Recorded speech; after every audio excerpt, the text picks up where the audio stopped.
and gentlemen, good morning. Happy weekend to you. This is Rob the Mad Hatter from the biggest show in the world, the hashtag SBTVNation. Sitting here talking to my brother, the evil genius of Major League Baseball, Mr. Dr. Dan Kidd. How you feeling today, brother? Well, you know, I'm a little hurt. 2 days of drinking in a row, which I normally don't drink on the weekdays at all because my schedule is crazy. But I am so excited. I just can't wait to come on, unwrap some more presents for the nation today.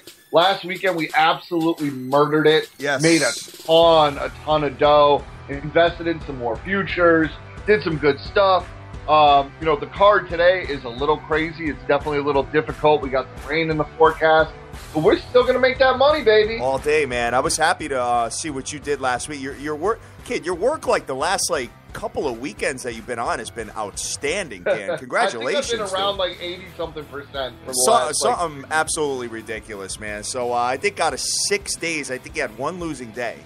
But hey, hopefully today we cash and looking forward to the card, man. Oh hell yeah, man! I can't wait. I've been licking my lips. I always lick my lips for the weekend. And are you licking your lips for this, or were you looking at the Twitter page of the hashtag SBTVNation yesterday? Well, not to say what I'm doing. I'm just happy we're not on TV right now. Oh, definitely.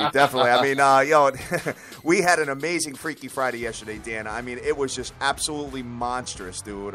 It's getting bigger and bigger and bigger every week, man. And it's just like, it's getting so hard to judge because there's so many ass photos. Oh my man. God. I actually had to go through. I'm just waiting for when some of these girls start sending in their own private ass photos. Yes. And then, that'll obviously, those pics be winning it all day, every day. I know. So, Dan, talk to me about some MLB trade rumors and stuff like that. What you got on, what are you reading out there?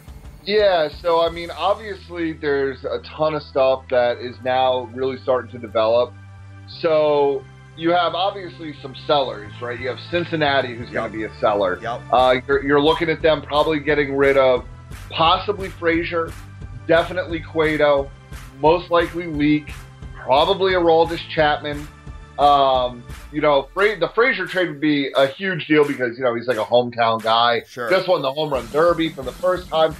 1990 that a hometown player has won their home run derby. So that's one seller. You got the Brewers, who are rumored to be getting rid of Segura, Aramis Ramirez, Ryan Braun could be traded. You have Oakland looking to get rid of possibly Ben Zobrist. You got a bunch of other things, that are going to happen. The Phillies are obviously going to unload everybody. There's some crazy rumors out there that they might not trade Cole Hamels until the winter.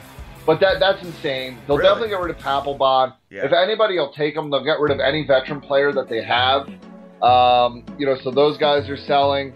No real rumors on what the Red Sox are going to do, which is unbelievable to me. But, we'll see what happens. The NL definitely has a few more sellers than the AL. The AL has some teams that are really bunched up and doing kind of okay. Everybody's still kind of in it. Yep. But we're going to see some action. And the buyers out there, guys. So Houston has been linked to Cueto. Toronto's been linked to Cueto and Leak. The Mets are being linked to Justin Upton from the Padres. Also linked to Ryan Braun. Also linked to Gene Segura and Aramis Ramirez, which that would be terrible. So I don't want that. So, hey, we're going to see some fireworks. I'm sure the Nasties are going to look for probably some bullpen help.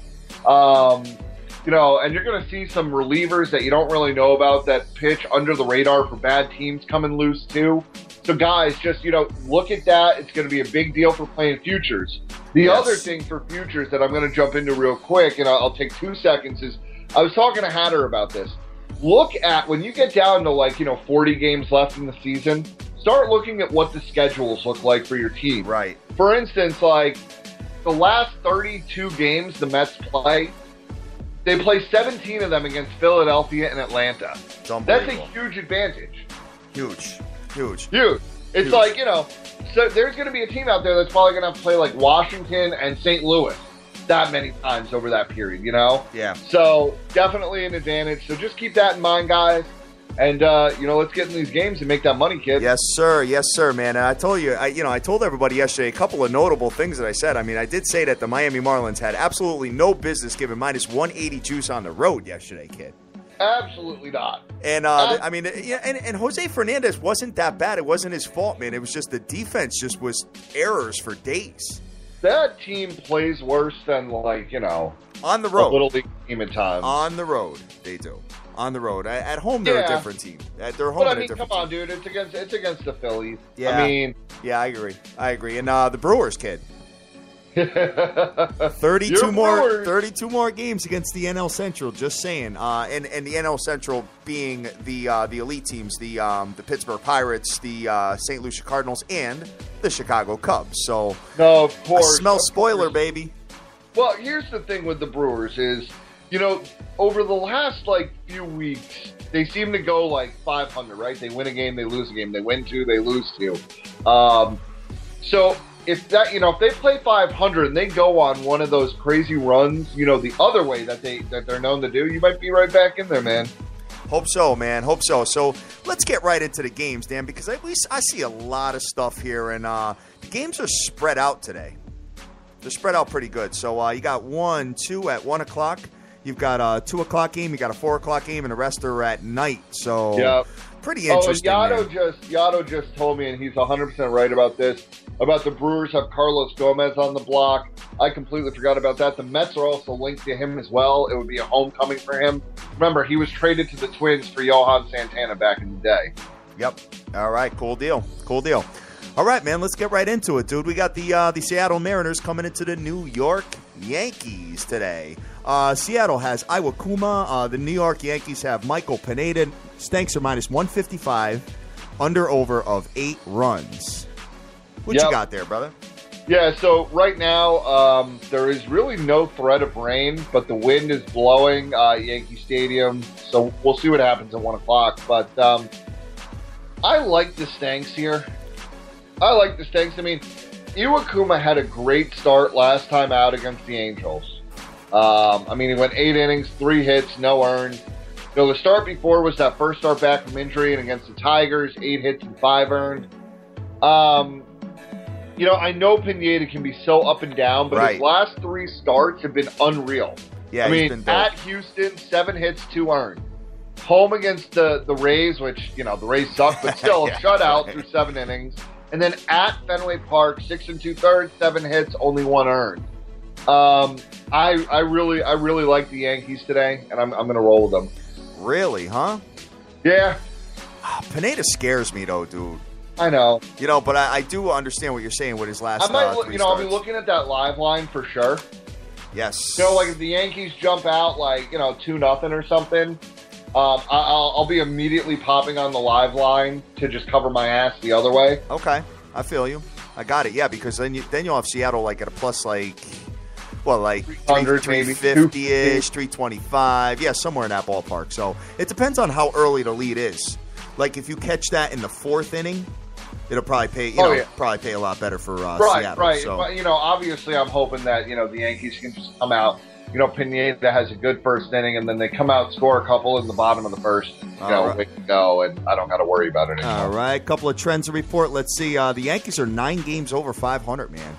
Yep. Starting to kind of emerge out of the AL East, man, surprisingly. They are, and I'm really curious to see what they've been, their name has been so quiet right now for trade rumors. It has. I'm really curious. It has, absolutely. I agree with you. 5-1 straight up in the last 6 games, and kid, Seattle Mariners, I don't know about them, dude. I think you still think they can make a run?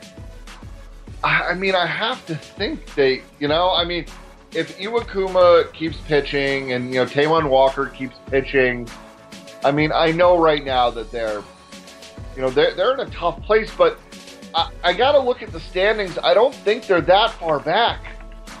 I think I want to say it was maybe 8 games. I could be wrong. It's not anything. If we look at where the Royals came from last year, and I'm not saying that they're the same team as the Royals, but they're 41-49.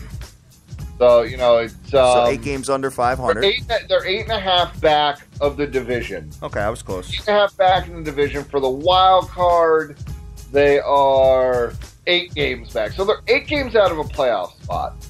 You know, they're tough.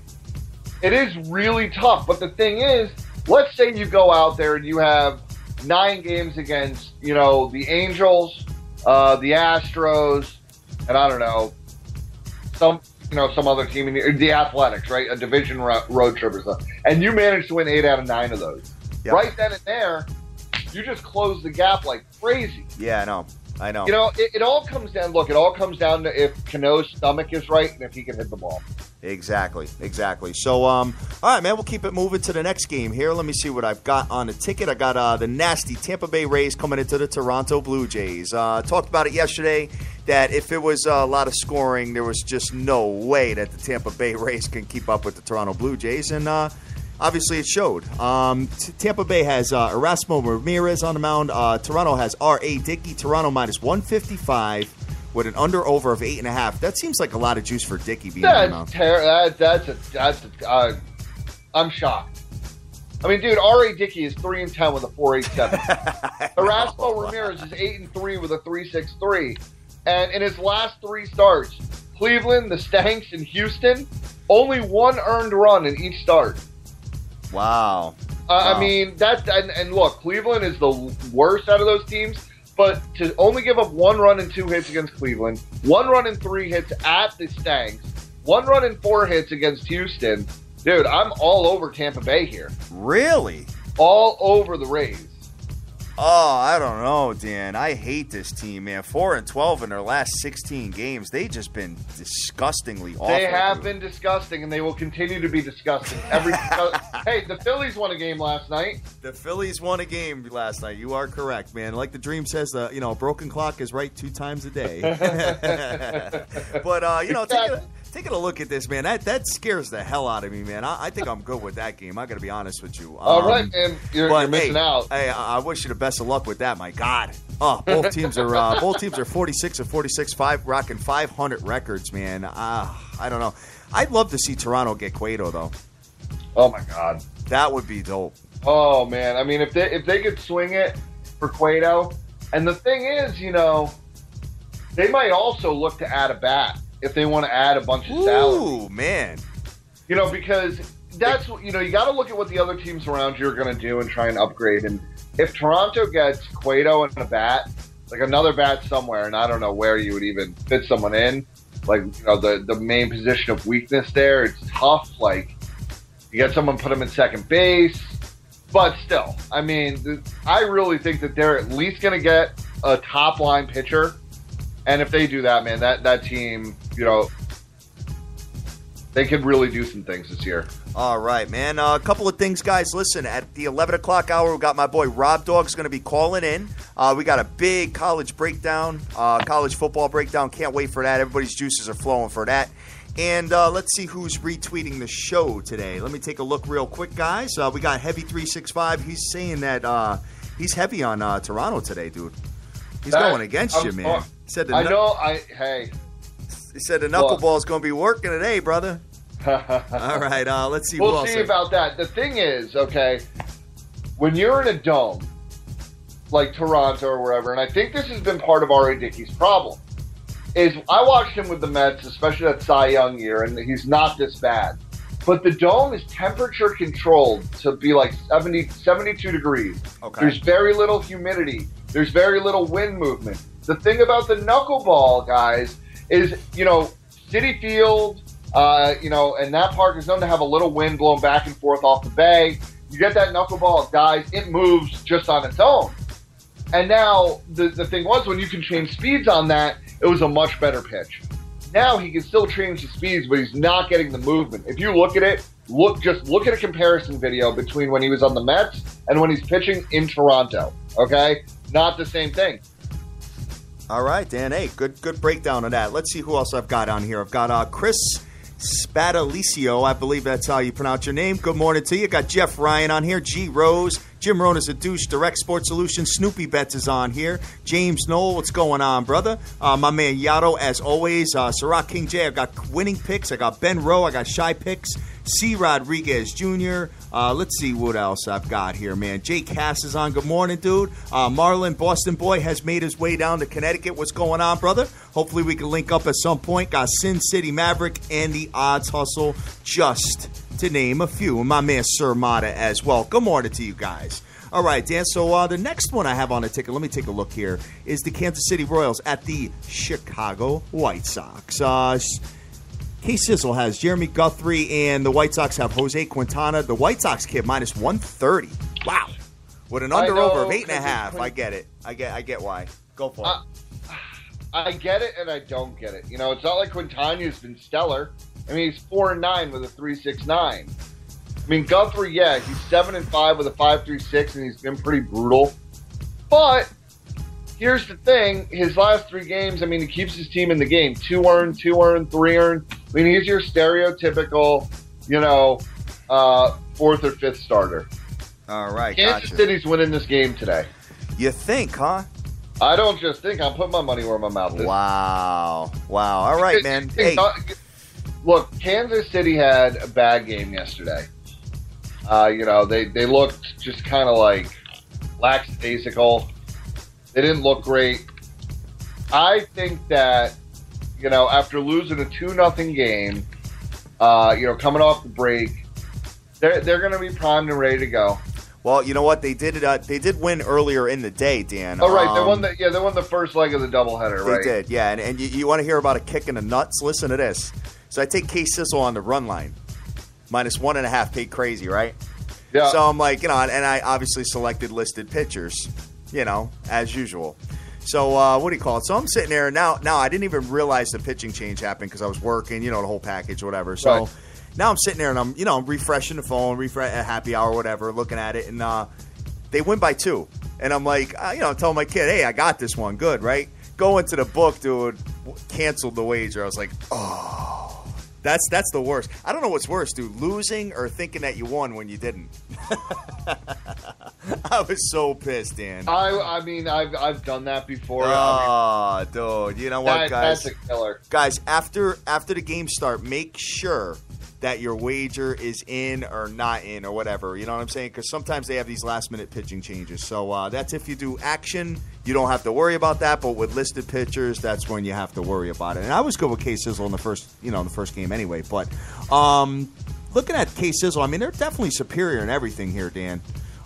They are better than the White Sox, and they do own the White Sox as well. 17-6 in the last 23 games on the road when playing in Chicago.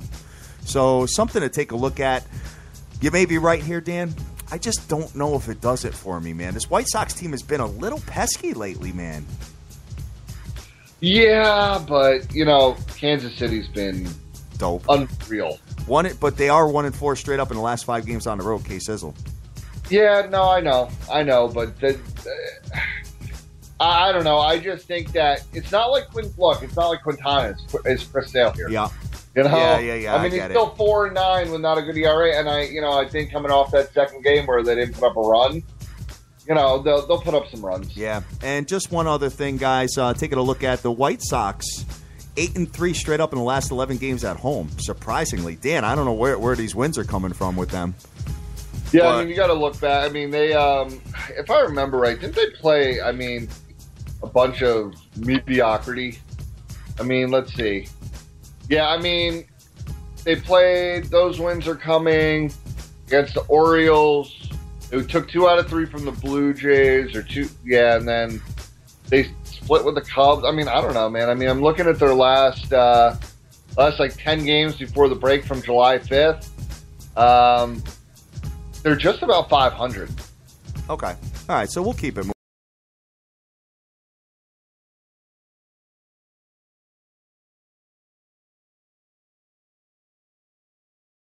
Okay. All right. So let me just hold on one second, Dan. I think my thing just got. Guys, I'm sorry if there was a little break in the action there yesterday. We got a lot of rain here, so sometimes the computer gets a little messed up when the rain is happening. All right, so let's go to the next one, dude. We got the LA Dodgers coming into the Washington Nasties. Now, is this a makeup? Like, are they starting from a 3-2 score?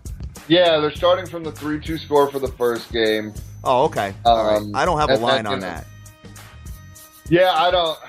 And the chances are there's 70% chance of rain too again. Oh, okay. So you don't think it's going to be played? Very unlikely. All right. So what's going to end up happening is they're going to start from the 3-2, and then they're going to do the second game at 4:05 if it gets played, which is Kershaw versus Fister, man. And LA Dodgers, this is just whacked. Minus 190 at Washington, bro. That's insane. That's nuts, right? You got to go the other way. You have to. You have to take the Washington Nasties. At plus 165, I mean, Kershaw has been mediocre this year. He's been human, man. Human, 100%. Dodgers blew the All-Star game for the National League. I know. Could have had DeGrom pitch a complete game. I don't know. I mean, I don't know if necessarily the Washington Nasties can't. They do have a shot to win the game. I mean, plus 165, I think is some value there. I would actually. Fister has been okay. Son, I would even go minus 1.5 with the Nasties. Get like plus 275. I'd even more than that. I love that. But hey, listen, guys, I'm not telling you to play that. This is just something that piqued my interest. I mean, you have one of the best teams in baseball getting 165 juice with a pitcher that is a 500 pitcher in their building. I mean, it just makes a lot of sense to go that way. So, what do you think about that, Dan? You like it? I'm going to go with the Nasties. All right. Kershaw 6-6 with a 2.85 ERA. Let me take a look real quick. And if I lose on a plus 165, plus 170, I mean, it is right? what it is. I know. I can't not take it when it's a first place team against a team that's been good but not great, and Kershaw has been human. Exactly. And guys, I don't know if you noticed this, but Dan and I are really not feeling the Dodgers this year. We're not. Yeah. I know they're one of the odds-on favorites to win the whole thing. They are every single year, man. I just don't know. I just don't see it. I really don't. But, hey, I could be wrong. But either way, I'm going to make sure that I back myself up and take them as well. But we got the Miami Marlins coming into the Philadelphia Phillies, kid. Miami coming off an embarrassing loss yesterday, man. Miami has Tom Kohler. Philly has Chad Billingsley. Miami minus 130. Over of 8 runs, dude. Another game that probably won't be played. 70% chance of rain. I mean, how can I not take the Marlins? Minus 130 is more reasonable. Yesterday was minus 180, dude. I told everybody to don't even bother with that. You know what I'm saying? It just didn't make any sense. I'm just going to stay away from this. This is gross anyway. I don't want to have to concern myself with even paying attention to the Marlins. Billingsley, man, what an awful ERA he has on 6.75 with a 1-3 record. Miami's just horrible on the road, dude. I know. I mean, Philadelphia, though. I mean, come on, they're on pace to break the record of losing 111 games. Wow, man.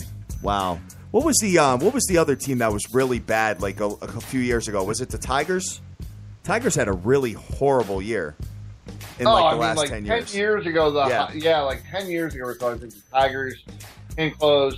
Obviously the 62 Mets have the record. I think the Pirates, before they went on this run, you're talking 8-9 years ago. Because you got to remember, guys, I mean, the Pirates, I think, went almost 20 years without having a winning record. Damn, that's nuts. That's nuts. You think about it, they went that long. I mean, they were a joke, and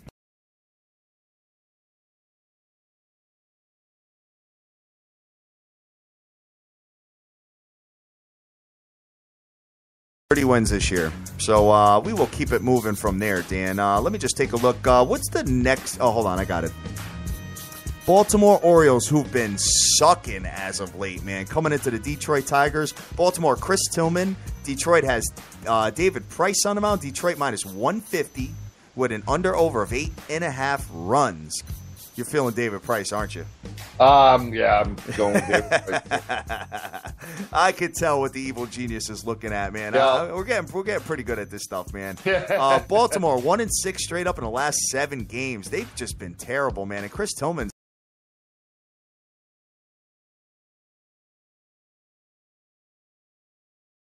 explain. I still feel like what is going on with Tillman?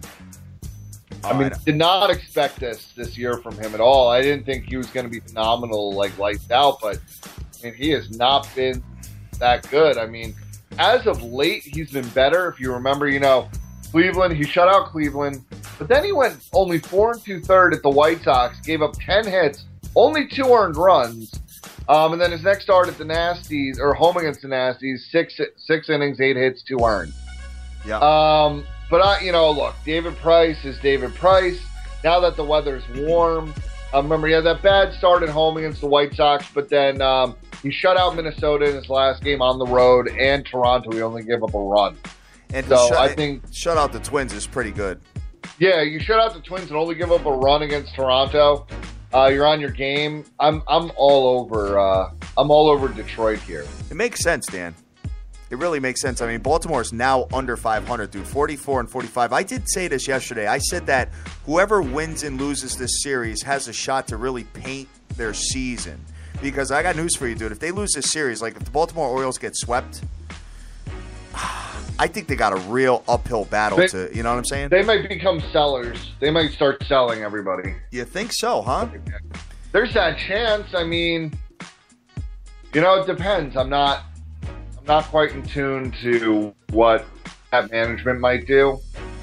But, I got the idea, man. There's that chance. I mean, and by the way, bad. It was the Tigers. You're right. But it was 2003, so it was a long time ago. 12 years. They went 43 and 119. I thought finally somebody was going to lose more than 120 games, which the Mets did in their inaugural year in 1962. Come on, Phillies, keep losing. Definitely, man. Definitely. Looks like I'm going to be buying you some playoff tickets after all, man. Hey, we're gonna have we'll have a good time, man. You know what I'm saying? There's not many people that I would feel excited about to lose a bet to. You know what I'm saying? Because you and I are going to go tear it up. Guys, if you don't know this, I've said it all the time. Dr. Dan is like the ultimate partier, dude. So just you hold the title, man. I don't think anybody got you beat as far as partying is concerned. All right, so let's see. So moving on, I kind of like the David Price play. I think it makes sense. Yeah. I really do, Dan. And minus 150, that's not that bad, with Chris Tillman being, like, mediocre as well. And the Baltimore Orioles skidding the way they are. Yeah, I'm kind of feeling it as well. You got Cleveland at Cincinnati today. Cleveland has Corey Kluber on the mound. Cincinnati has Anthony DeSclafani. Yes, Cleveland minus 165, under over of 7.5 runs. Kid. That's stupid. You think it's stupid for Kluber, that's huh? Stupid. That line is stupid. I mean, that is. I mean, dude, like Corey Kluber, like sometimes he just finds ways to lose games. Like the team does not support him. I mean, yeah, I know the Reds are garbage, and every guy in that locker room is probably sitting around like, "You getting traded? You getting traded? Like, what's going on?" Yeah. I think I actually am going to take the Reds here today. Really? I just fade Kluber, man. I just fade me. You know Kluber. something? I think it was my boy Shy Picks. He sent me like all of the pitchers, like what they've been doing, like the top 5, the worst 5 to bet with, bet against, stuff like that. And I believe Corey Kluber was in one of the losing categories. I mean, he's 4 and 10, dude. 4 and 10. I mean, and DeSclafani on the other hand, he's not been great. He's 5 and 6, but he has a 3.65. And his last, he got beat up by the Twins, but he had a great game against Pittsburgh, at Pittsburgh on the road. Then he got beat up by the Twins at home. But then he had a really good game at the Nasties. He only gave 2 earned and 5 hits. And Kluber finds a way to lose. If DeSclafani goes out there, and gives up 2 earned and or 3 earned, Kluber will give up 3 earned or 4 earned. It's just the way his season's going. So, and it's not like they're traveling that far either. Right. You know what I'm saying? So, all right, we'll have the conversation and we'll go from there. But we got the Chicago Cubs coming in today. Atlanta Braves. The Atlanta Braves finally won yesterday, man. They finally covered a run line for me, dude. Unbelievable. It took like forever. Me and my man Ben Rowe been talking about it. Between them and the Astros, man, been nasty. Let's see. Chicago has John Lester on the mound. Atlanta has, how do you pronounce this guy's last name? It's Manny Banuelos? Manuelos, yeah. Manuelos, okay. The Cubs minus 165 with an under-over of 7.5 runs. Kid, I know the Cubs are halfway decent, but minus 165 on the road? I don't know, Dan. I almost feel like I got to go with Atlanta and Banuelos. Oh, are these more science experiments for you? No, man. It's like, look, hey, my science experiments have been spot on. But here's why. You got a crazy line at home. You know, Lester, I mean, look, I know he shut out the Mets. He was good against the Cardinals and the White Sox at home. But in his last seven games, okay, he's 0-4. 0-4 with a 3.16. Okay. And, you know, Banuelos, I understand, like, right, he's a rookie. He's 24 years old. You know, he's had 2 starts in the bigs. But, dude, he's 1-0 with a .75. Gotcha. I mean, he shut out the Nasties over 5 2/3. He gave up 1 earned at Milwaukee over 5 1/3. And he had that 1 inning of relief at Colorado before the All-Star break, where he went an inning and didn't give up a hit. So I got to go with the Braves here on this money.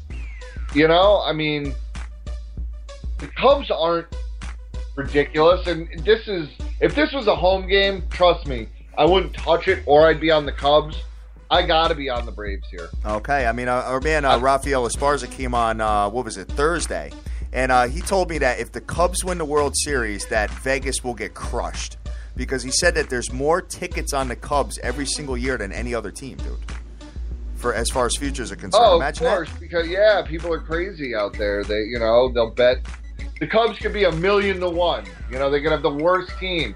And they'll still get a ton of action. Unbelievable, man. And the MGM Grand had to adjust their line all the way down to 5-1 for the Cubs, dude, because they got so much Cubs money. That's insane. And look, I still don't think the Cubs are going to make playoffs. Really? Nope. Wow, interesting. Well, they are 1-7 straight up in the last 8 games when playing at Atlanta. Oh, no, I'm sorry. When playing the Atlanta Braves, regardless if they're home or on the road in the last 8 games, dude, 1-7. Seems like the Braves have their number a little bit, man.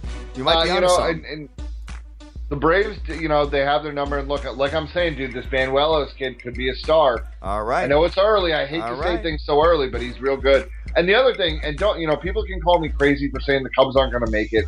But guys, look around you. I mean, you're in a division where you have 2 teams that are basically like 20 games over. Yep. And then, you're having a good year, 6 over. You'll be in it for the second wild card. There's a shot you might hit that second wild card. But, I just don't think that the overall pitching depth is there to sustain you throughout the stretch run. You're dying for the Mets to get in, aren't you? Oh, how can I not be? I mean, if you're a fan of a team. But the thing is, the other thing that I know as a Mets fan is if they can sneak their way into a wild card, dude, I'm sorry, in a short playoff series, who is going to stop them? I know you got to score runs, but you're talking about a team that can very easily win series, winning every game 1-0, 2-1. Yeah, right. They got to get another bat, dude. Period. I think they will get a bat, but the other thing you got to look at is, in a playoff series, guys, you don't need 5 starters. You don't need 5 starters. So you're telling me that you just go out there, you throw DeGrom, Harvey, Syndergaard, and then, Nice hasn't been bad. That I don't see that losing in the playoffs. All right, man. Hey, you know what? We'll see where it lands. Hopefully that works, man. I know the Cubs and the Mets are pretty much around the same odds right now to win everything. Yep. Actually, the Mets have plummeted down to like 30-1, dude. Yeah, because everybody thinks that they're not going to make a trade. I maybe call me naive, and if they don't make a trade for a bat this year, I might literally just puke because just show how cheap that ownership group is. Look, I've been calling for their heads along with everybody else forever. They operate like they're in Des Moines, not in New York City. No offense to anybody who's listening from Des Moines, but it's New York City. They got to spend the money. They got to go out there and get a legit bat, an outfielder, possibly an infielder, and go from there. My boy Scott Weaver's telling me that Atlanta is actually 11-2 against the Cubs in the last 3 seasons, dude. Wow. Told you, man. Crazy. Big ups to my man. Insane. That's part of why I'm saying the juice is loose. Oh, definitely, guys. If you could retweet our show, we would really appreciate it on Twitter. We got Jordy Best out there, got Eddie E out there, Jay Snyder, Get a Vegas Bookie, Sports Attacks. Who else out here? James Harrelson is out here this morning.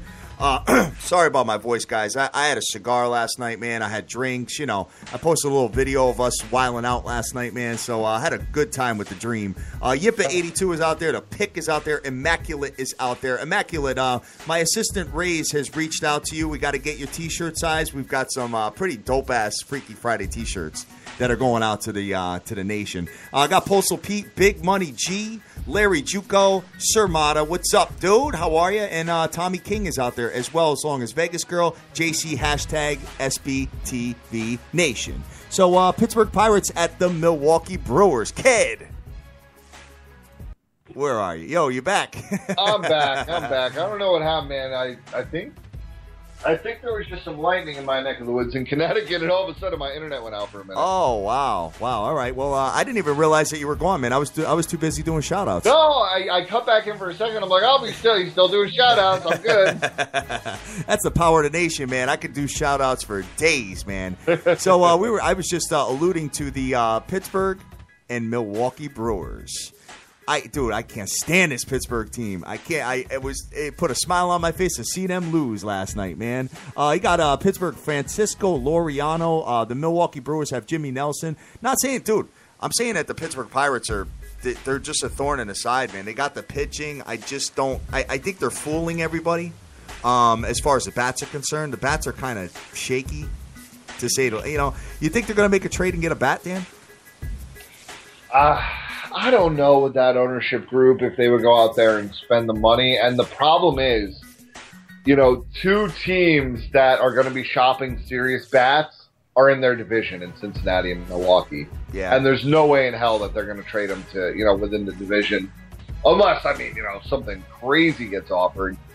I don't know. We'll see. I'm not too up to date on Pittsburgh's farm system. It has been pretty good as of lately.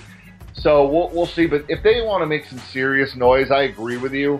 They need a bat. It's looking like they'll probably make the playoffs.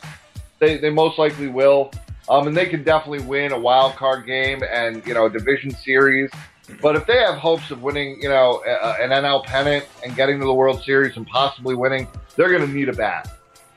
I concur, Dan. I concur. So they got might, my man Mike out maybe here they'll too. look at Justin Upton.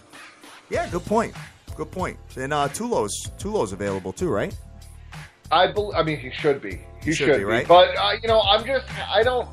The thing with Upton is he's a rental, right? He's a free agent at the end of the year anyway, so you probably won't have to give up a crazy amount for him, and he's not going to hurt your pocketbook. You're paying him for the rest of this year. I don't know if the Pirates are the type of team that would go out there and sign a guy who's owed $100 and something million. Got it. Well, speaking of the Pittsburgh Pirates, they are 8-2 in the last 10 games, superior in every single statistical category I'm looking at. Loriano has been kind of dope this year, although his record is under 500, dude. I know, and that's another. There have been a lot of these aberration type things this year that I just sit back and I'm like, what the hell is going on? It just doesn't make sense to me. But dude, in his last 3 starts, he shut out the Tigers at Detroit. 4 hits, 2 earned against San Diego. 5 hits, 2 earned against St. Louis. He's been really good. He hasn't gotten a win in either of those games, too. That's why they need a bat, dude. They do need a bat, but I gotta roll with Pittsburgh today. Oh, dagger in the heart, man. Dagger in the heart. Between them and the Dodgers, I don't know which one I like. I hate worse. You know what I'm saying? But we'll keep it moving there. The Milwaukee Brewers, though. Dude, the last 15 games, 11-4. Not bad, Dan. That's like 70% of their games, man. If they could continue to do that, hey, you may be able to see something if the Cubs want to slide a little bit. And the Mets.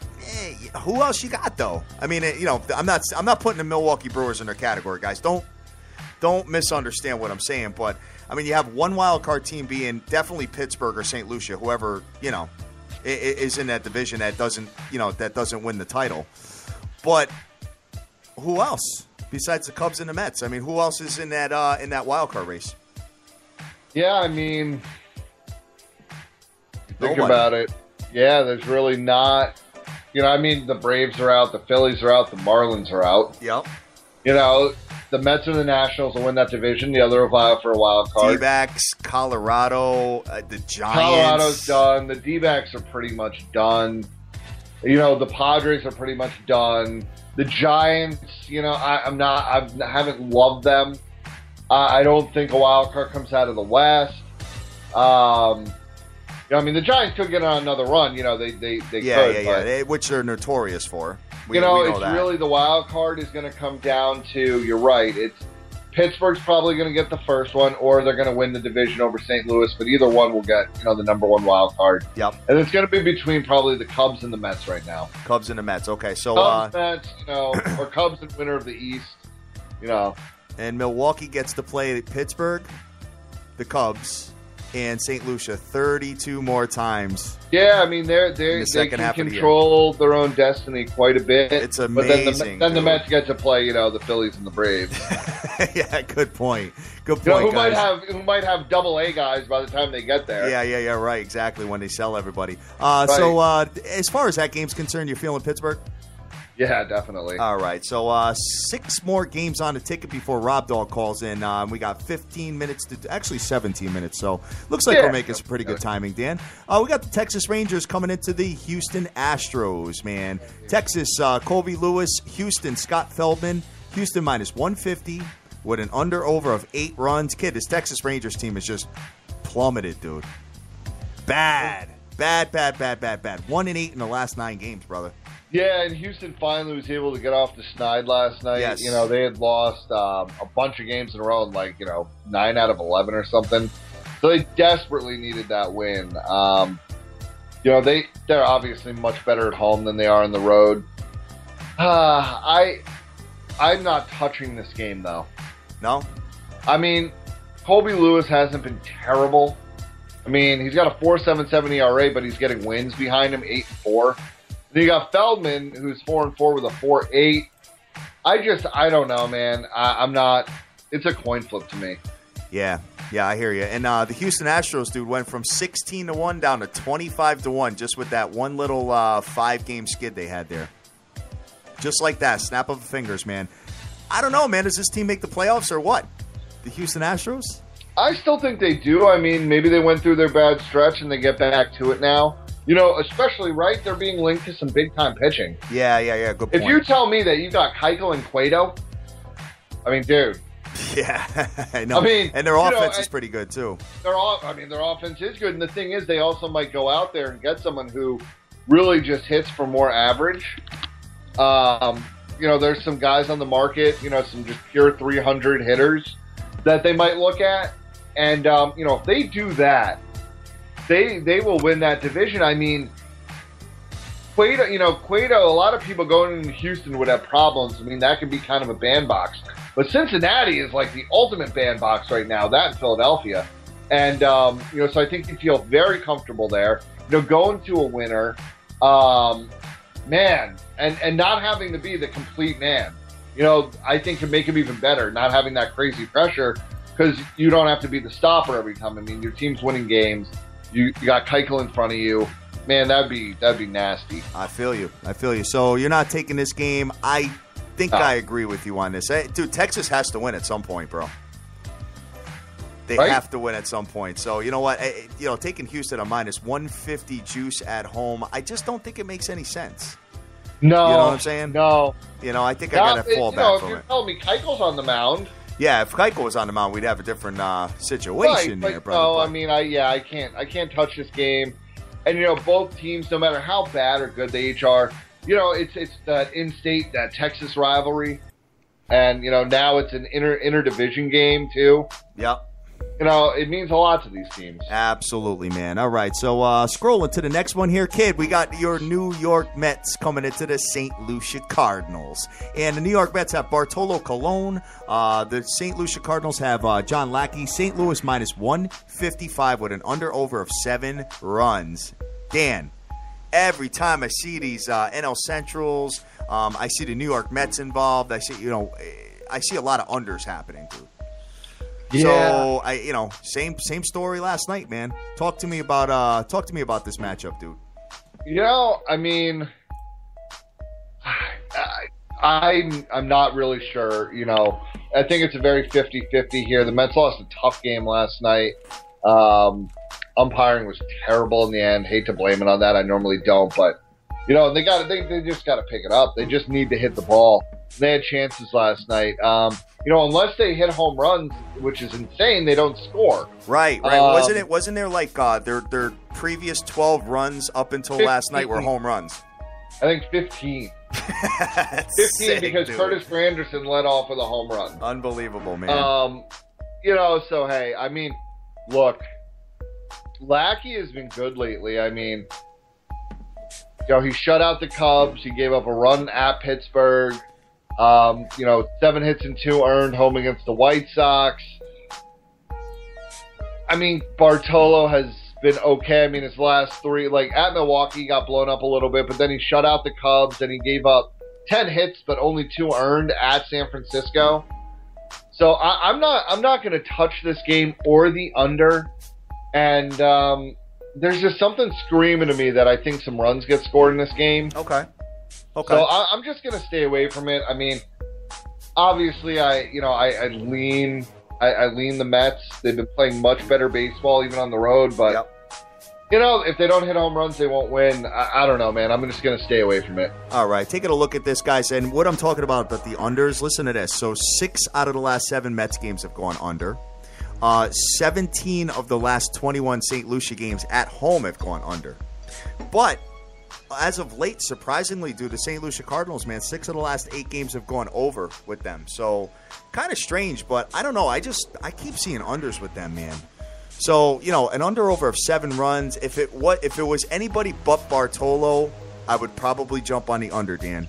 But I think with Bartolo Colon, I think I agree with you, man. You might catch like a 4-3 game or like a 5-3 and lose by 1 run or something like that. So I think you talk. And the other thing you talk too me off is, the ledge there. The Cardinals bullpen has not been unflappable as of late. They've been getting banged around a little bit. Yeah, man, they almost lost the game last night. Right. And remember before the All-Star break, 2 of those games against Pittsburgh, they blew it in the 8th or the 9th inning. Right.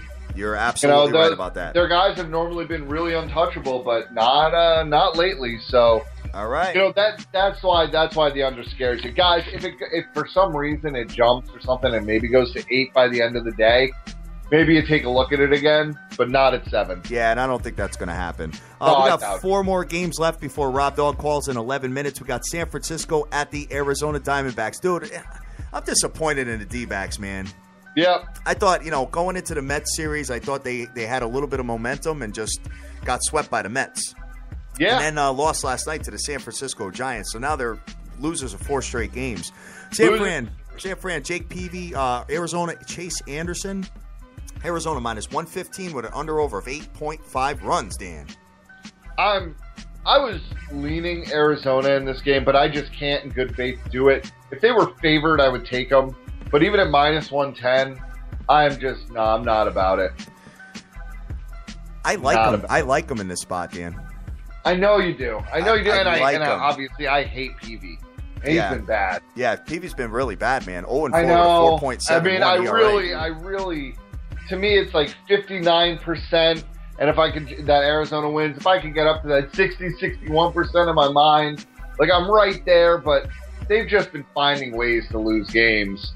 Yeah. The San Francisco Giants 3 games over 500, rocking a 46-43 record, where the D-backs are 3 games under. Damn, man, they were making some noise too. I'm pissed. I don't know. They still could. Yeah, I know. They got to beat up on the Dodgers and the Giants here to even have a shot. But they also go into they have this big homestand right now where they got the Giants, but then they got the Marlins at home and the Brewers. Oh, okay. So and they got 7 games between the Marlins and the Brewers. If they could find a way to possibly win 2 out of 3 against the Giants and get their momentum going, and then the Marlins suck and obviously suck on the road, they might get swept. Right. The Brewers have been okay, don't get me wrong, but, especially on the road, I look for, the Diamondbacks should be able to hopefully win 3 out of 4, and if they can sweep and win 3 out of 4, you're looking at a completely different team. I mean, they might be only a few games out of the wild card.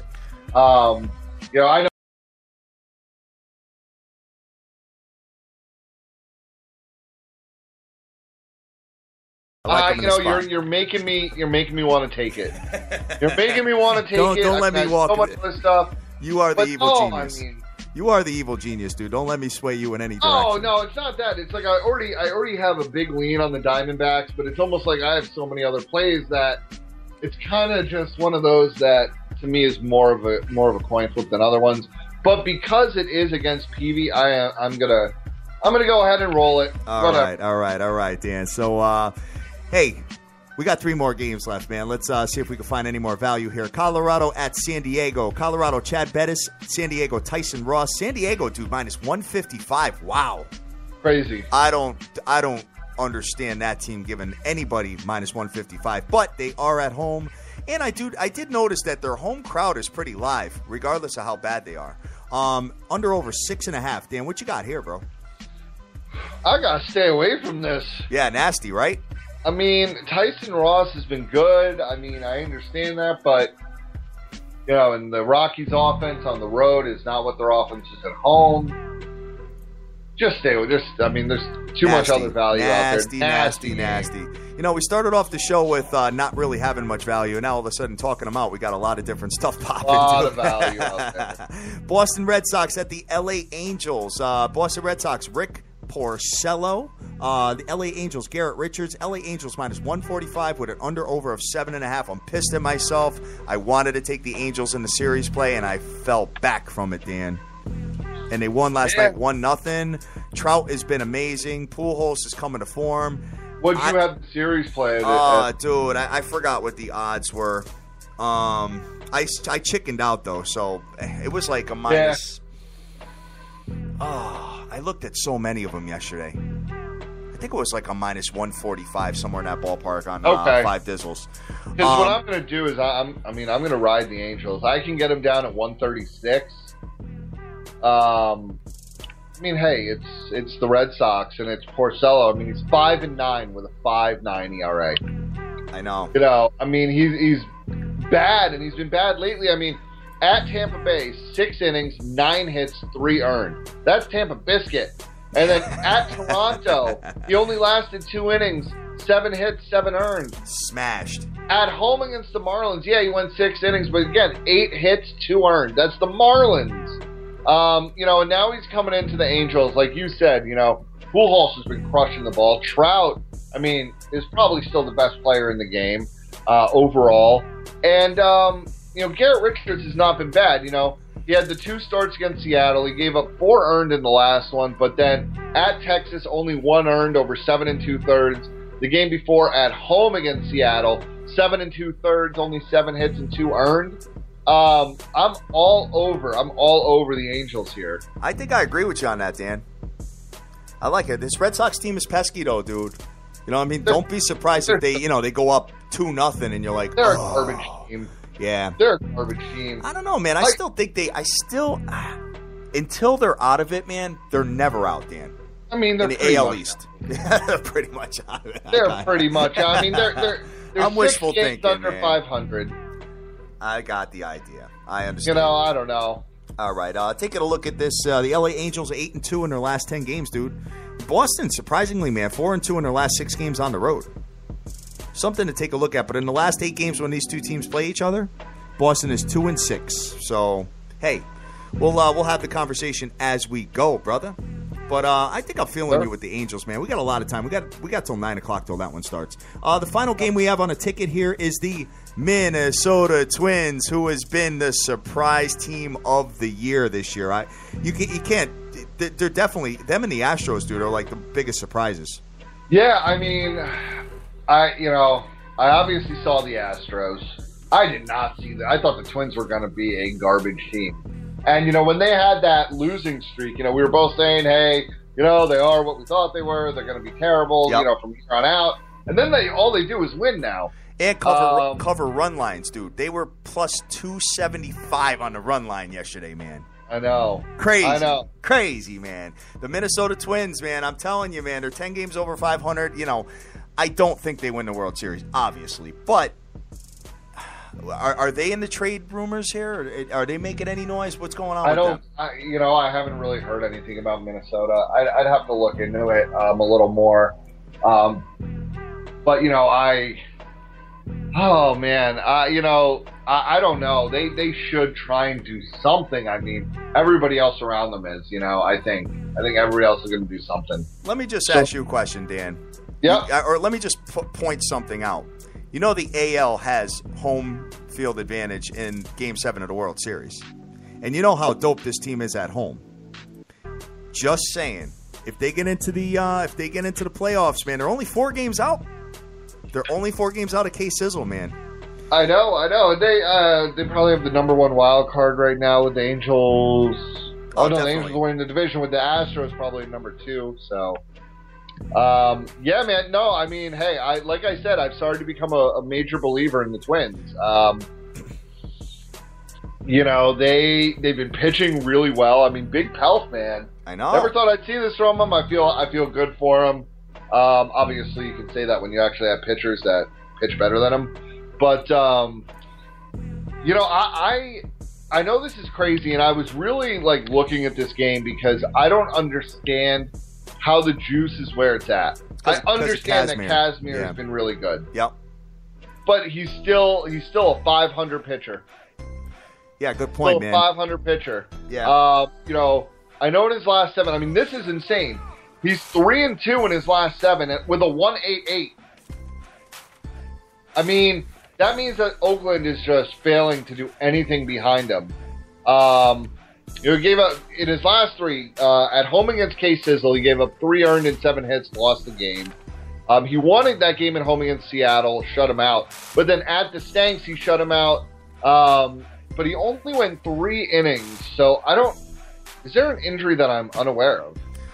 That's a good question, man. On 7-8, he went only 3 innings. Oh, here we go. Let's see. Left-hander Kazmir played catch at Yankee Stadium Thursday morning after he exited his start after 3 innings. All right, so he had left tricep tightness. This just reinforces what I'm about to do. I am going to play with the Minnesota Twins today. With the plus 145? Plus 149. Ooh. Plus 149. I'm also going to take him on the run line, the adjusted run line. I love it. I love that, man. Their offense has been badass, man. The offense has been good. And the thing is, look, Kazmir's been good. But anytime you got a tricep or something like that stiffens up on you, and Oakland's bullpen is not good. I agree, man. I agree. So let me add Mr. Rob Dog in, and we'll get into some college football preview, man. And then after he's done, we'll go through your plays of the day, Dan. Okay? All right. All right.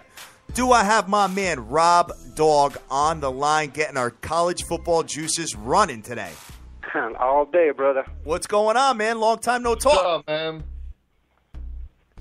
How you been, dude? Oh, good, real good, man. I'm doing all right. Studying up on my college ball. I'm recovering from a dislocated hip just recently, but anybody who knows me, they know I like my women big. Well, you do the math, Definitely, man. Definitely. So, Rob Dog, so you're coming on here. We have leaned on you for college football all last year. And we're going to talk today. What is on your brain, dude? You want to talk about some of the elite teams? What's your thoughts? You want to give us some future plays? What are you thinking? Oh yeah, man. Well, dude, there's so much to talk about, and I still got 7 weeks of research to do, man. But one interesting thing that I want to talk about today is transfers in college football this year, man. It's at an all-time high. It's just ridiculous. I mean, there was 356 transfers this year, and 285 are eligible to play immediately. They're going to have an impact on whatever team they go to. I mean, it's like a professional-style free agency out there right now in college football. Wow, yeah, man. I know. And you know what? It's with the but they're amateurs. They're amateurs. Yeah, definitely, definitely. I know it's gonna be nuts, man, and that's gonna adjust all the odds tremendously. As far as futures are concerned. And don't forget, there's 15 new FBS coaches this year. I'm not a big fan of new coaches their first year, and dude, what I'm looking at right now, I say the SEC this year has big problems, dude. They got quarterback problems like you wouldn't believe, man. And I'm not putting my money anywhere until these teams prove me wrong. And I'll tell you right now, LSU, Alabama, Georgia, Florida State, until they prove me a quarterback, I ain't putting my money nowhere near them. Oh, okay, all right. I've read that a lot of analysts are feeling Auburn this year, dude. Oh, you know what? I'm glad you mentioned that because, they're one of my favorites this year, and I'm going to tell you why. We all know Gus Malzahn has that offense, but they got a kid this year stepping in for Nick Marshall last year. He's been waiting on the sidelines a long time for this opportunity, and his name is Jeremy Johnson. This kid's 6'4", 230, and he's a Cam Newton, but a better passer, dude. And then, on top of that, bring in ex-Florida coach Will Muschamp as the defensive coordinator. This dude is a competitor. And Auburn, I got them going to the playoffs this year, dude. Really? Yeah. Really? Oh, yeah. All right. Definitely. All right. You know what? I mean, that's right in line with a lot of what analysts are saying, man. I want to take a look at some future odds right now while we're talking. So you're saying that the Auburn Tigers are going to emerge and make the playoffs, man. You know what? It's so hard to bet futures, though, with the playoff system because you got a team, like last year, dude, you had like Baylor and TCU that were like, that you thought should have been in, one of the two. But since they didn't have a conference championship, they got, the Ohio State University came in. So, I don't know, man. I don't know. The Ohio State University, that's the team to beat this year. I mean, there's no doubt. Yes. They're going to make the playoffs, no doubt. If you look at their strength of schedule, it's freaking ridiculous. The only competition they have in that division is Michigan State. And I do got Michigan State looking in those playoffs this year. If Michigan State on November 21st goes into the horseshoe and beats Ohio State, man, don't put them out. They got a senior quarterback, Connor Cook. He came back his senior year. I think he's on a mission, man, and then he's rated the best passing quarterback in college football this year, and he'll be the first one taking the NFL draft next year. But I think he's on a mission to go in the horseshoe this year and beat the Ohio State. Wow, man. Wow, Dan, what do you think about that? Hey, I mean, I trust you, man. I've been looking at, like you said, every day. It's like the transfer wire is going crazy. I'm trying to keep track of everything. My dark horse, and obviously it all depends. And this is going to sound kind of crazy to a lot of people, but my dark horse actually will still be Oregon. Really? Well, I'm looking for Oregon to lose at least 2 games this year, and they're going to be bumped out of the playoffs, if you ask me. That speedy team is only going to last for so long. They got a big transfer, and a kid named Vernon Adams out of Eastern Washington. Right. This dude, he fits that team perfectly, and I don't know if he's going to get to start or not this year. Yeah, I also think that their defense is going to be much better. I mean, didn't they just get that the Samoan D-end, Tuafua or something? Like, I mean, he's supposed to be real good. I thought he just committed. I think Oregon's problem on defense is, that entire team is built for speed and speed only. They don't have the big boys up front like a Bama or an Auburn to plug them holes. They're all about speed, man, and I think that's where Oregon's problem is. Yeah, so definitely. You're definitely right, but I just think obviously, looking at their schedule, it's going to be a tough road, but, we'll see what happens, but I trust you, man. Yeah, definitely. I'm looking at... Go ahead. My opinion, this year, I think we're going to see the matchup next year that we wanted to see last year. That's going to probably be Ohio State TCU. TCU proved a point in the bowl game that they belong there. They were pretty pissed off that they got shoved out. Ohio State TCU has about practically their entire team coming back. And let's not forget, Ohio State has a trio of quarterbacks that is just off the charts, Heisman Trophy candidates, Oh, of course. And that's, but I also, that concerns me a little bit because I feel like, let's say one guy starts off and he gets off a little slow, you know, that team is going to be, go to this guy. He gets off a little slow, go to this guy. I think that could also breed dysfunction. They're all worthy, though. I mean, those. Oh, I know. That's the mentality at Ohio State. What a lot of people don't know about Urban Meyer, he has a major college degree in psychology. He has these boys mentally ready every weekend to play, man. I mean, he's a top-notch coach. I mean, he's a top-notch coach, man. Oh, definitely, man. The Ohio State University right now is plus 260 to win the whole thing. They are the odds-on favorite. And, dude, I agree. I love this team, dude. Yeah. I love this team. It's going to be something to watch. And, you know, I'm already guessing it's Ohio State, TCU, and I'm gonna go with Auburn. That fourth spot, you know, it's kind of unpredictable to me, but I don't know if everybody's going to agree with me on this point here, but I think the toughest division in college football this year is in the Pac-12 South. I think any team in the Pac-12 South that can lose one game or no games and win the Pac-12 title will be in that fourth spot, dude. I mean, there's just ridiculous 4- and 5-star talent on dude, it's insane. As a matter of fact, UCLA, they have a quarterback trio, just like Ohio State, that nobody knows about, man. Jerry Neuheisel, the son of the great Rick Neuheisel, is supposed to have the starting spot there. But they got the top recruit in the nation coming in, Josh Rosen. If he gets the start, he'll be the top impact freshman of the year. And then third in line is a kid named Asante Woolard. He was voted the top dual-threat quarterback by ESPN last year. I mean, they got a trio of quarterbacks at UCLA that's remarkable.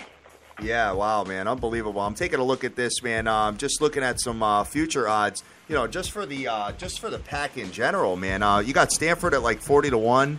Let me see what else there was. I think UCLA was 40-1. I'm just pulling it up here. Let's see. Yeah, UCLA 40-1. Stanford 40-1. What were you got to say? I think this might be Jim Mora and UCLA's year to shine, man. I think USC needs one more year, but they were just a couple points away from having the best recruiting class besides Alabama this year. All right, cool deal, man. Cool deal. I'm reading from the top here. They got Alabama at 7-1 right now, dude. Until they prove me a quarterback, I ain't buying into that crap. All right, gotcha. TCU ski 8-1, Auburn 12-1. I kind of like the Auburn play at 12-1, dude. Yeah. I mean, dude, they're a solid team, and like I said, dude, Will Muschamp, he's a true competitor. I mean, when he got fired at Florida last year, I mean, everybody wanted this guy. He's going to come into Auburn. He's going to revamp that defense. They were a decent defense last year, but we all know Auburn's going to light up the scoreboard, dude. And I really like this new kid at quarterback. All right, cool deal. What do you think about what my kid keeps jumping up and down about this Arkansas team?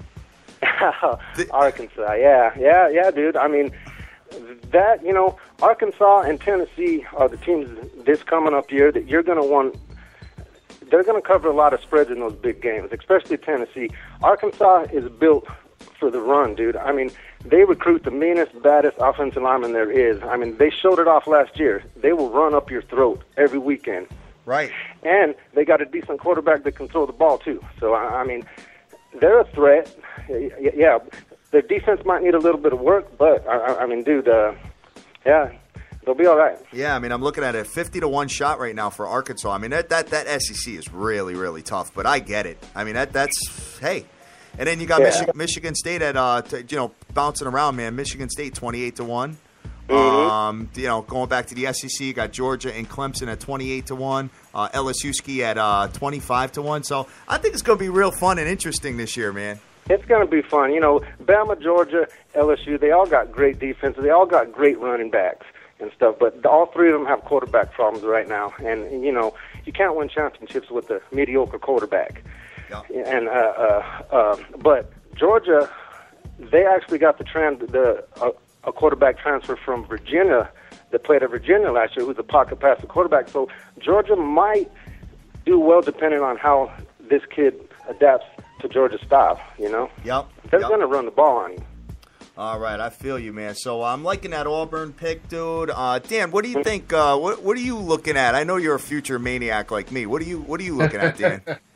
You know, to be honest, I've been so focused on baseball, I haven't taken like a deep dive into it. But like I said, I see a couple games, like you said, Rob Dog, that are going to be really, really difficult for Oregon to win, but I'm still looking at them. I mean, that second game of the season at Michigan State is going to be really tough, and then obviously at Stanford and even Arizona State are all on the road. So those can be tough, but then the rest of their schedule is a little soft. So we'll see what happens there.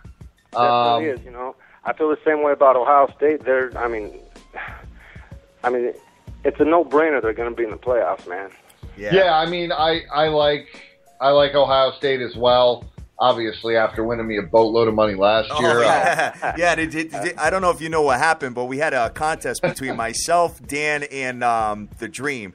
And Dan, you were like on your last leg with the lowest amount of money. $100 left out of, or not even, maybe like $25 out of the 500 we were allotted. So I took a crazy adjusted line total. It was minus 22 Ohio State. It was the only way I could win, so I threw some real life money down on there, and rest of history. And you ended up not only winning the contest but crushing us, dude. I think I picked up I want to say it was like 20 or 30 units or something like that. The Dream got bombed with Oregon, and then you had the adjusted run line, or not the run line, the adjusted line with the Ohio State University, and crushed us, dude. Would you like triple the bankroll, dude? Yeah. It was up to nuts. It was up to just under like $2K. Yeah, it was from 500 with $25. Something nuts. So unbelievable. Rob Dog, do you get involved in any of the adjusted point spreads or anything like that, or no? Yeah, I do. I mean, I do pretty well as far as making money. I've been doing a lot of research. Like I said, I still got 7 more weeks. There's a lot of awful teams out there this year, man. And my opinion in that, there's a handful of those awful teams that are going to cover spreads in some of these games. You just got to know which ones to pick. I mean, they got new coaches. They got good offenses. Bad defenses. What would you say are the top 3 things that someone should look for in one of those matchups?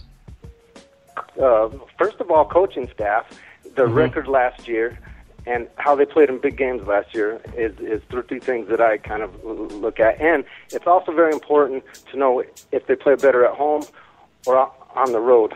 Right. One team that, I'm convinced on, that they just cover the spread almost every single time at home, and that's Colorado. They just, for some reason, cover the spread at home every time, no matter who they play.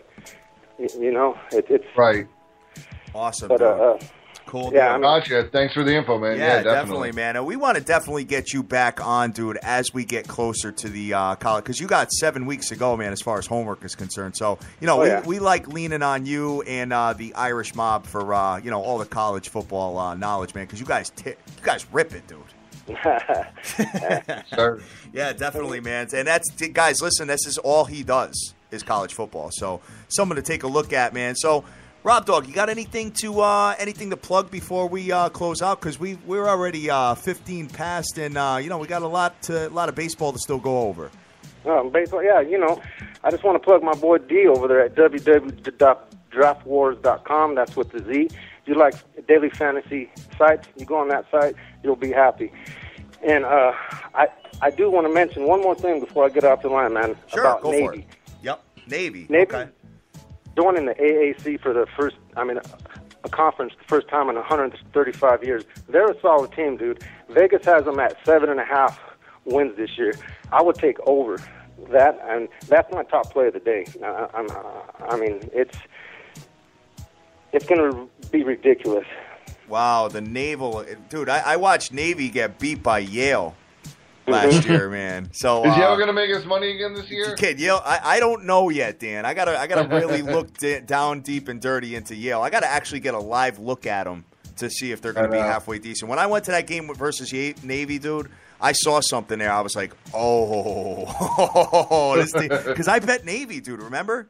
And I got smashed. Option as good as any team in college football. They got a kid named Keenan Reynolds, man. He's the NCAA rushing leader for TDs with 64. He only needs 14 more to pass the great Monty Ball from Wisconsin. This kid is badass. All right, cool deal. So you're feeling Navy over 7.5 wins, man. I like Definitely, it. yeah. I like the it. AC, they're going to crush the AAC this year, guys. Them Navy boys can play ball. All right, sounds good. Rob Dog, thank you so much for coming on, man. We really appreciate it, and we're looking forward. You and I will be in touch, man, as the college football season nears. Yeah, definitely, man. All right. You have a good one, man. Thank you. You too, guys. All right, take care. Go on. All right, Dr. Dan the Evil Genius. I love his info, man. Yeah, for It's sure. always stellar, dude. And I'm looking forward to getting involved with him and my boy the Irish Mob too. I got to reach out to him and have the conversation with my boy as well. So yeah, I can't believe we're already looking at. I mean, NFL is going to start up real soon. We got college starting up real soon. yes, It's really crazy. And the thing is, what Rob Dog just said about Navy. I mean, if you go and you look at their schedule, they have a couple tougher games. Obviously at Notre Dame is going to be the toughest one, but the rest of their schedule is pretty weak. So he's definitely onto something there. All right, cool deal with the triple option, kid. I know, and I think the reason that Ivy League teams play well against Navy is because a lot of Ivy League teams run the triple option because they have quarterbacks that can't throw. Yes, sir. Yes, sir. All right, dude. So football juices are flowing, but we got to get back into what's relevant today, and that is the MLB. So, all right, let's take a look at the card here and see what we got. Dan. All right. Who's making us money today? I got a bunch of games out here today. I have so many games that if you parlay them for $2.75, you'll make over $8,000. Oh man, talk to me. Do. Hey, I'm not advising this, but you know what? I always if I can get a $2 parlay. It's like playing the lottery, guys. And you might have that day one day where you go 11-0, and it's just it'll be a nice day for y'all. Yeah, all right, man. But anyway, so what we're going with today is we're going to go with Detroit Tigers, Los Angeles Angels, Atlanta Braves, Cincinnati Reds, the Royals, the Nasties, the Twins, the Pirates, the D-backs, the Stanks, and the Rays. It is a real dog day afternoon, guys. Dogs are barking. Wow, that's a lot of underdogs, Dan. A lot of underdogs. Wow, okay, man. I got more underdogs here than I got favorites. All right, I'm looking at right now, out of all those games, I'm feeling your Arizona and I'm feeling your Detroit Tigers with David Price on the mound. Take those and parlay them. Yeah, it probably pays dope. Yeah, it probably does. All right, the other thing that I'm going to look at also, guys, and look, this is a pure gamble, but I just have a feeling about this. When it comes out, the Minnesota Twins adjusted line to -1.5. Yes. I'd be like 275 or maybe even 300. It's definitely worth it to jump on that. Definitely. Speaking of the Twins, real quick, guys, I mean, I was pumping them up at 80-1, 75-1, 70-1. Dude, I can't find them any less than 40-1 right now. Unbelievable what's happening, dude. So, hey, we'll keep it moving. Even if they get into the playoffs, Dan, they're probably still going to be like a 12-1, 14-1. Because the Royals, when the playoffs started last year, the Royals were 14-1. Right. So, all right, guys. The other thing that I'm thinking, and this might be absolute insanity, the Braves right now -1.5 or +295, and we talked about that record against the Cubs. Yep. I might have to jump it. I love the junkiness, man. I love it. All right, guys. Thank you very much, man. All right, guys. We are Sports Bettors TV. We are the biggest show in the world, having an absolute blast every single day. We will be back tomorrow at 10 a.m. to break it down, and hopefully we cash today. We love you to death. Go out there. Go easy. Do your own homework. Bet your own plays. Make your dreams a reality and get that money. Take care. Peace.